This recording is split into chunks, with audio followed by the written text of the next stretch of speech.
এমন এক মন্দির যেখানে কাঙ্গালচন্দ্র চক্রবর্তী তিনি তার স্বপ্নে মাকে ঘাগরা পরহিত অবস্থায় দেখেছিলেন। মা সতী যখন 51টি খণ্ডে বিভক্ত হয়েছিলেন তখন নাকি মায়ের ঘাগরা এই স্থানে পড়েছিল। আনুমানিক 500 বছরেরও পুরনো এই শিব মন্দির। কি এর রহস্য? আজকে আমরা আসানসোলের মধ্যে অবস্থিত এমন 6টি মন্দির দেখতে চলেছি, এমনকি সেই মন্দিরগুলোর রহস্য জানতে চলেছি। Hey guys, good morning, Har Har Mahadev.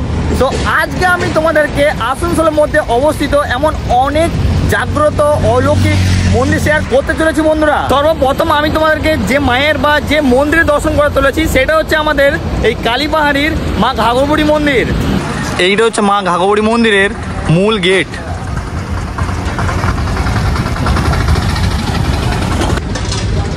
মূল দরবার প্রবেশ করার মাত্রই তোমরা এই দু সাইডে কিন্তু অনেক দোকানদানি পেয়ে যাবে। আর এইখান থেকে তোমরা পুজোর সমস্ত সামগ্রী এমনকি পুজোর ডালা তোমরা পেয়ে যাবে খুবই কম প্রাইসে। ওকে,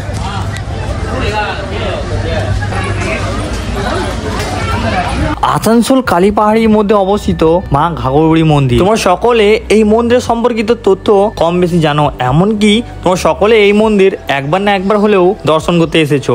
কিন্তু তোমরা কি জানো আসানসোলের মধ্যে প্রথম কালী সাধক কে ছিলেন?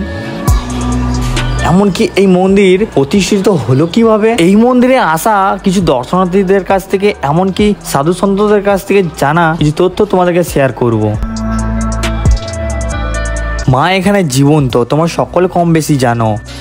আসানসোলেরই বাসিন্দা কাঙ্গালচন্দ্র চক্রবর্তী পারিবারিক কিছু সমস্যার কারণে তিনি এই মন্দিরের ঠিক উল্টো দিক ননিয়া নদীর পাড়ে একটি গাছের নিচে আশ্রয় নেন। কিছুক্ষণের মধ্যেই তিনি ঘুমিয়েও যান। তার স্বপ্নে স্বয়ং মা কালী আসেন, পরনে সাদা লাল ঘাগরা পরহিত। মা তার দুঃখের কথা জিজ্ঞাসা করায় তিনি তার পারিবারিক সমস্যার কথা উল্লেখ করলেন। সমাধান স্বরূপ মা তাকে 3টি শিলামূর্তি দিল।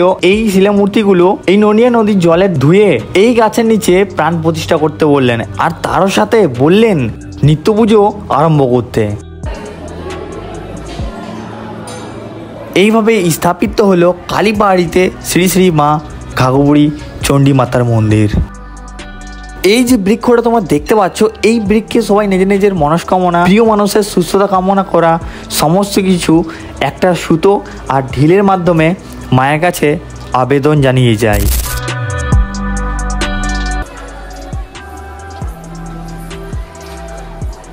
তো ফাইনালি বন্ধুরা মায়ের দর্শন হয়ে গেল কমপ্লিট। তো এখন যাচ্ছি বাবার দর্শন করতে।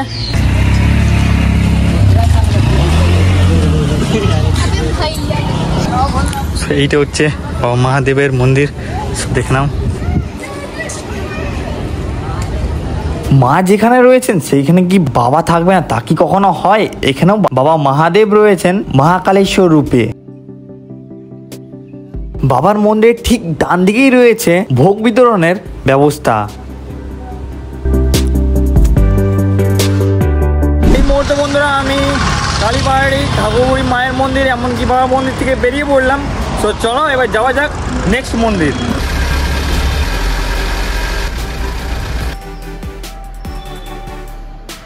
তো ফাইনালি বন্ধুরা এই মুহূর্তে আমি চলে এসেছি আমাদের আসানসোলে শ্রী শ্যাম এর মন্দিরে। দেখতে পাচ্ছ বন্ধুরা, সো দেখতে পাচ্ছ বন্ধুরা এটা হচ্ছে মন্দিরের মূল গেট। সো চলো প্রবেশ করব। এই সাইডে কিন্তু চপ্পল জুতো সমস্ত কিছু কিন্তু খুলে রাখতে হবে। আর এই দেখে না বন্ধুরা, দুদিকে সিঁড়ি আছে, এদিকেও আছে এদিকেও আছে। সত্যি কথা বলতে গেলে বন্ধুরা আমি এই প্রথমবার এলাম আমাদের আসানসোলের মধ্যে অবস্থিত শ্রী শ্যামের মন্দির। এই মুহূর্তে মন্দিরে নাম কীর্তন চলছে, তোমরা আশা করি দেখতেই পাচ্ছ। আর মন্দির চত্বর কিন্তু প্রচুর বড়। তোমরা কারা কারা এসেছো আসানসোলের মধ্যে এই শ্রী শ্যামের মন্দির অবশ্যই আমার কমেন্টে জানাও।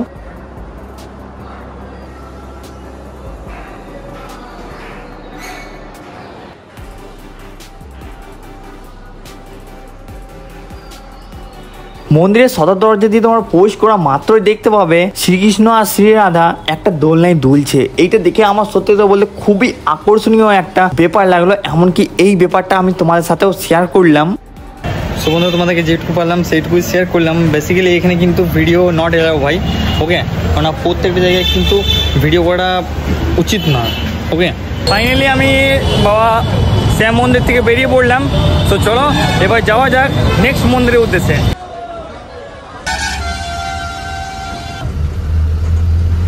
সো গাইস ফাইনালি এখন চলে এলাম আমি বাবা চন্দ্রচূড় ধাম। এটা হচ্ছে বাবা মন্দির চত্বর যাওয়ার জন্য মেন গেট, শ্রী শ্রী চন্দ্রচূড় ধাম।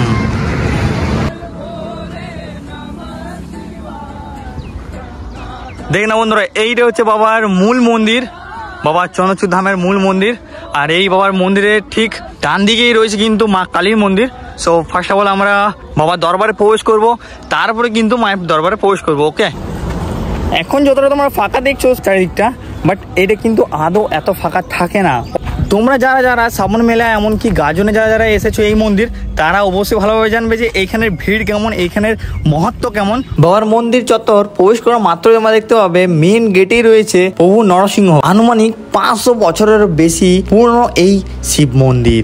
এখানকার বসবাসকারী কিছু গ্রামবাসীদের মুখ থেকে শোনা কিছু তথ্য তোমাদেরকে শেয়ার করব। বহু বছর পূর্বে এখানে তেমন কিছু ছিল না, কেবলমাত্র ছিল পলাশ বন।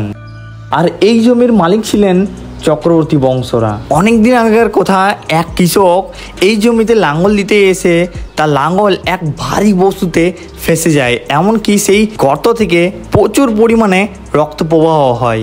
এত রক্তক্ষরণের ফলে সেই কৃষক অজ্ঞান হয়ে যায়। প্রত্যেকজন ছুটে আসে যে কি হয়েছে ঘটনাস্থলে। প্রায় 3 দিন পর সেই কৃষকের জ্ঞান ফেরে, আর সে সবাইকে জানায় যে তার স্বপ্নে নাকি স্বয়ং মহাদেব এসেছিলেন, তাকে বলছেন আমি এই মাটির নিচেই রয়েছি, আমাকে খুঁড়ে বার করতে ওরা। এইভাবে নাকি প্রতিষ্ঠা হলো বাবা চন্দ্রচূড় ধাম। এখানে কেবলমাত্র বাবার মন্দির না, এখানে আরো অনেক দেব দেবীর মন্দির রয়েছে। এই মুহূর্তে আমি বাবার মন্দির থেকে বেরিয়ে পড়লাম। বাবার মন্দিরের ঠিক ডান দিকেই রয়েছে মা কালীর মন্দির। তো চলো একবার মা কালীর মন্দিরটাও ভিজিট করে দেখবো।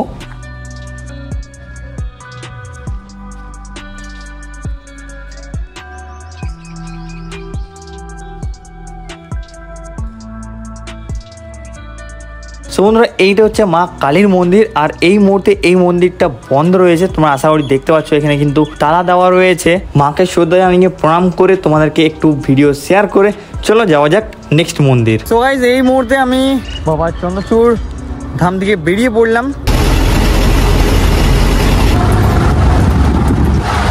এই মুহূর্তে আমি চলে এসেছি আসানসোলের রামকৃষ্ণ মিশনে।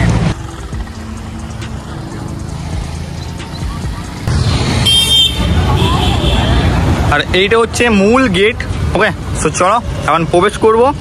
আর মেবি ভেতরে হয়তো ক্যামেরা নট এলাও, তাও বন্ধুরা চলো ভিতরে প্রবেশ করে দেখা যাক। তোমাদের জন্য ট্রাই করব কিছু ভিডিও ফুটেজ নেওয়ার। ওকে, চলো যাওয়া যাক।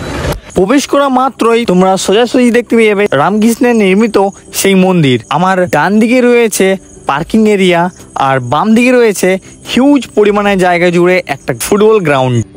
ঠাকুর রামকৃষ্ণের এই মন্দিরটি নির্মাণ কার্য শুরু হয় 2005 সালে আর পূর্ণতা প্রাপ্তি লাভ করে 2018 সালে। আসানসোলের মধ্যে এক অন্যতম মন্দির হলো রামকৃষ্ণের মন্দির, যেটির সৌন্দর্য ভাষায় ব্যাখ্যা করা যাবে না। কয়েকটা সিঁড়ি অবলম্বন করেই তোমরা মূল মন্দিরের গায়ে দেখতে পাবে স্বামীজি আর স্বামীজির গুরু ভাইদের মনমোহন ছবি। আমার এক সাইডে রয়েছে বেলুর মঠ, আর আরো এক সাইডে রয়েছে দক্ষিণেশ্বরের এক ফটোচিত্র। মন্দিরের মূল গেট থেকে একটু এগিয়ে তোমরা দেখতে পাবে প্রাণে ঠাকুর রামকৃষ্ণ দেবকে, আর দুই পাশে রয়েছে স্বামী বিবেকানন্দ ও মা সারদা দেবী। আমি এখন যেখানে বসে আছি এইখানে এই হলটা এতটাই পরিমাণে বড়, প্রায় 800 থেকে 1000 জন বসে প্রার্থনা এমনকি মেডিটেশনও করতে পারে। কর্মজীবন থেকে একদিনের ছুটিতে তোমরা আসতেই পারো এই রামকৃষ্ণ মিশন। আশা করছি বন্ধুরা প্রত্যেকটা মন্দির, যতগুলো মন্দির তোমাদেরকে দেখালাম, প্রত্যেকটা মন্দিরই ভালো লাগছে। এই মুহূর্তে আমি চলে এসেছি লালগঞ্জ, আমার দাদাদের বাড়ি।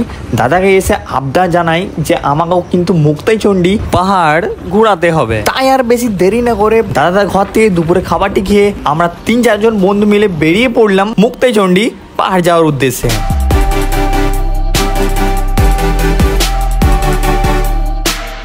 এর আগেও একবার আমি মুক্তাইচণ্ডী পাহাড় এসেছিলাম, তখন কিন্তু ভিডিও বাগেরা আমি করতাম না, বহু বছর আগে। সো আজকে এসেছি আর আজকে তোমাদেরকে ভিডিও শেয়ার করবো না, তা কি কখনো হয়? আর এটাও কিন্তু আসানসোলের মধ্যেই পড়ছে, তাই বন্ধু তোমাদেরকে আমি শেয়ার করে দিলাম। তো কেমন লাগলো অবশ্যই কমেন্ট করো। সো চলো এখন আমরা সিঁড়ি দিয়ে উপরে উঠবো। আর হ্যাঁ বন্ধুরা, যতগুলো তোমাদেরকে মন্দির শেয়ার করলাম আসানসোলের মধ্যে, প্রত্যেকটা মন্দিরের লোকেশনের লিঙ্ক আমি ডিসক্রিপশন বক্সে প্রোভাইড করে দেবো। সো যাও, চেক আউট করো অ্যান্ড একদিনের ছুটিতে অবশ্যই এই মন্দিরগুলো ভিজিট করো। সর্বপ্রথম মায়ের দর্শন করবো, মাকে শ্রদ্ধা জানিয়ে প্রণাম করবো।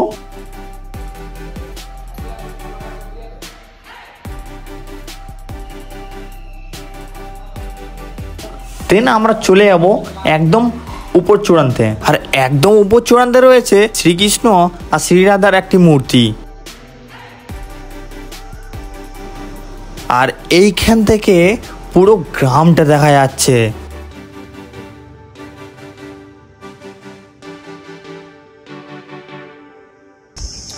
আজকে হচ্ছে আমাদের ভিডিও সিরিজের সেকেন্ড ডে।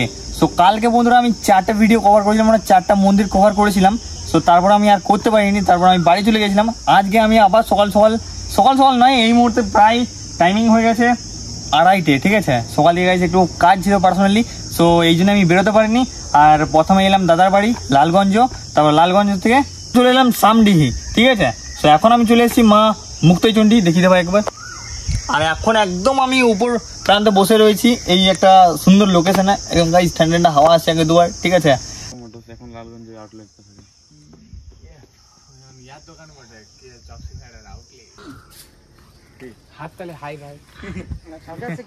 এই ছিল আজকের ভিডিওটি। আই হোপ তোমাদের সকলেরই ভালো লেগেছে। ভালো লেগে থাকলে অবশ্যই like, comment, share and subscribe must. আর তোমরা গাইস কমেন্ট করো কে কোথা থেকে দেখছো, আর এই মন্দিরগুলো একবার হলেও ভিজিট করেছো কিনা সেটাও কমেন্টের মাধ্যমে দেখিয়ে দাও। তো চলো দেখা হচ্ছে নেক্সট দিন সকাল ঠিক 9টার সময়। তখন তোমার সব ভালো থাকো, সুস্থ and guys tata, bye bye.